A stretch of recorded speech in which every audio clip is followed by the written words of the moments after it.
It was decent enough with a good main event. I'm Joe Retlin with my review of the United Wrestling Network's Primetime Live Episode 3 event, Murdoch versus Stevens, the NWA National Championship on the line in the main event. But to get to the main event, we have to get through the undercard. That makes it sound bad. The undercard actually wasn't that bad, though there were some matches I'm probably going to skip over the finer details, because some of the 3 shows they've done, this one was the weakest. That's not knocking the effort of the talents, but sometimes matches just don't work. Promos from various talents, Real Money Brothers, SoCal Distancing, Nicole Savoy, who recently teamed up with Big Swole in the AWA Women's Tag Team Tournament Cup, whatever the fuck it was called. Chris Dickinson, Murdoch and Stevens to hype up their main event.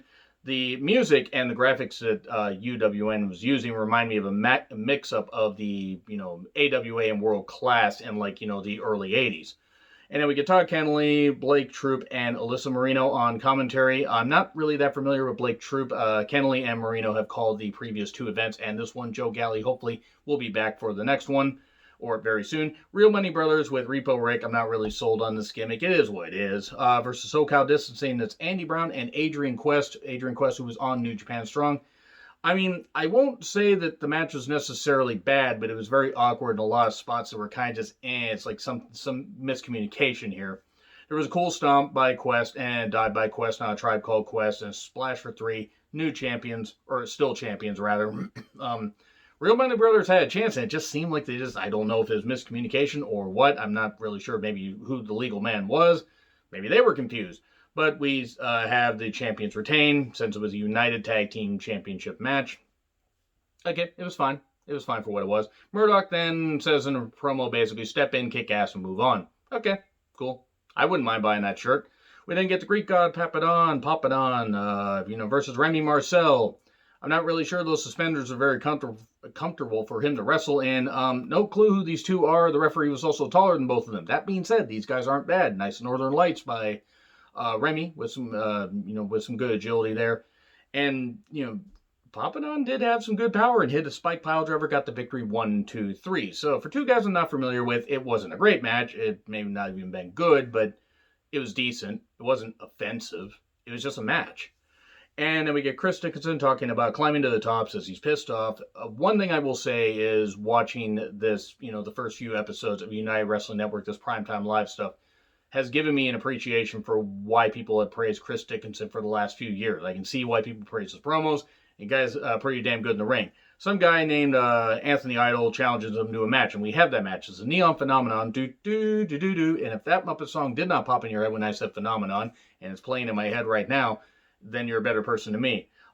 Chris Dickinson, I will say this, there was one point where a splash in the corner kind of got botched, but these things happen. I'm not going to fault the guys. Miscommunications do occur. Big choke slam from Idol, and eventually Dickinson Valley Driver 1, 2, 3. So there we go. Dickinson gained the victory. Nice match. Didn't overstay its welcome. That was kind of my issue with the first 2. They went a little bit long. Nothing wrong with giving people time, but when it doesn't work, call the match short and then give more time to others. But hey, Dickinson and Idol did, decent contest here, and it got Dickinson over. And Allison Kay versus Nicole Savoy, the queen of suplexes. And I will say, having only seen Nicole Savoy a little bit, I think on a couple episodes of NXT, but also recently on episode of AEW, I will say that they did, they put together a pretty good contest here. Allison Kay, part of one of my favorite matches of the year against Thunder Rosa at NWA Hard Times for the NWA Women's Championship. And this is some pretty good stuff. Some leg kicks, some very nice strikes. Savoy was, living up to the Queen's Suplex's name, while Kay was grounding her and targeting her knee. And that would actually come back into play with a bridge pin where it looked like Savoy's knee got hyperextended. And I hope Nicole Savoy's okay. Like, she's going to be watching this. But I hope Nicole Savoy is okay in all seriousness. Having not seen all that much of her, but heard a lot about her, I was impressed with what I saw and have been impressed every time I've seen her on TV. And Allison Kay is quite good, has been good since she was Sienna in TNA, Impact Wrestling, and has done great work in the NWA. So nice stuff for what it was. May Valentine then also interviews Aaron Stevens, and Allison Kay was not able to get a word in with May Valentine because Kay wants a shot at Thunder Rosa to regain her NWA Women's Championship. Now, Ruby Reyes versus Cece Chanel, Princess Aussie from WOW Women of Wrestling. I will say this, bravo for putting two women's matches on what I thought was a 6-match card, but it was actually a 7-match card. But you know what? They gave enough time to the women for them to tell a good story. I'm not familiar with Ruby Reyes. I've heard the name. Can't say I've seen any of her matches. Cece Chanel, she is a good worker. I'm not able to watch WoW as much as I used to, though I did like the first season. It was enjoyable for what it was. Ruby just mauled her after Cece tried to use some speed. Those strikes were laid in, I will say that much. And Cece tried something but couldn't get it. Got hit with the crusher. 1, 2, 3, and Ruby Reyes got the victory. And that was fine. Chip Cartwright backflipping his way to the ring. Very impressive entrance versus Robert Baines, who had a giant Jason Voorhees-like helmet. And more backflips in this match, but Chip just wasn't backflips. He actually could hit some good shit. It was just very impressive. He was able to do that and not even just go in a straight line. I mean, I couldn't have even thought of that, let alone executing it. And he does his nice scoop slam. He does later miss a shooting star press and a trap clutch. Basically $1 million dream variation, Cobra clutch, and he gets the tap out. So okay, cool.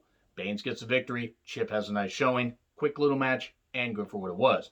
And then we get Stevens versus Murdoch NWA National Championship, and good. They've built this, since pretty much NWA Power, but when that had to go on ice, they, and everybody kind of was off duty for a bit because of the ongoing global, stuff that's going on. I'm choosing my words carefully there because I know some videos are, kind of getting flagged for that kind of stuff, but to call this a clash of styles would be a compliment or be an understatement. I mean, it was a major understatement.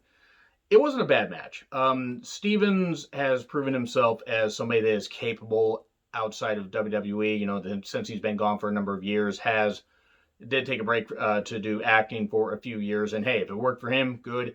He got back in NWA, recently became the national champion, did the whole thing with the question mark, karate, and now it's a karate gimmick.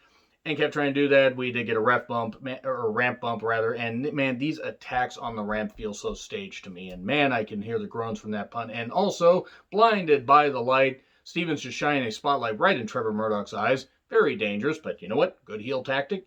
Uses his third-degree black belt and chokes out Murdoch while the ref can't see it because he's got, locked under the choke.